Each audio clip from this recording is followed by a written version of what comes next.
Hello everyone, let's try to solve this question together. So here we have a renal artery Doppler studies that were obtained in a newborn infant who has hypertension, or you can say the blood pressure ranging from 84 over 42 to 1110 over 78. Based on the finding, what do you guys think is the best action here? Four choices are given. What do you guys think is the correct choice? The correct choice here is repeating Doppler in a week, and let's see why the others are wrong. So as you guys can remember that ACE inhibitor is angiotensin converting enzyme inhibitor is not the right choice whenever you are dealing with renal artery stenosis. So that's why this is out. Now, what about obtaining renal scan? Renal scan is a very generalized study where you look at the whole renal function. It is done to look for scarring for the function of the kidneys. So that is not needed at this point, and we'll talk about it. Why is that? Or we can do it now. See, the right renal artery at the proximal and at this distal end has high velocity, peak systolic velocity of almost greater than 100, and residual index is around 0.7 in both cases, proximal and distal.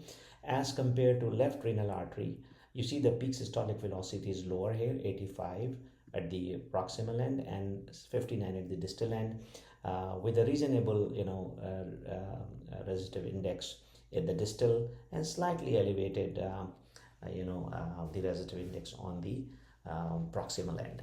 So now let's go back and try to dissect why the others are wrong. So we already talked about that ACE inhibitor is not a good choice, and we talked about that obtaining renal scan is a very generalized information about renal functioning, scarring and all. What about performing a specific renal angiogram? Again, this is not needed, and I will tell you why in the next slide. Although the peak systolic velocity looked elevated, but we all know that neonates have different parameters than adults, and let me show you that in the next slide. So in this case, although the blood pressure is, the second range is higher, but you see even the is still ranging on the lower end to on the lower side. So you just have to watch and follow, but don't perform all these tests or all these actions. A, B, C are wrong choices.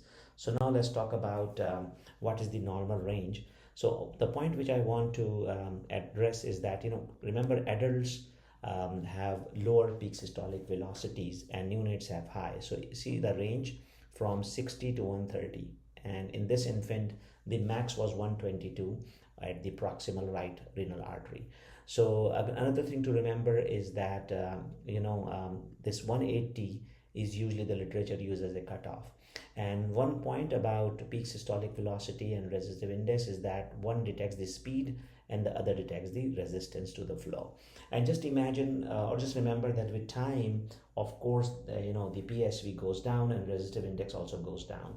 So in an adult without any problem, you'll have a low peak systolic velocity and lower resistive index. In a neonate, you will have both higher with the time and development. It will ultimately get to the adult value. So I hope you guys have learned something together today. Please do like and subscribe to our channel, and you guys have a wonderful day. Bye.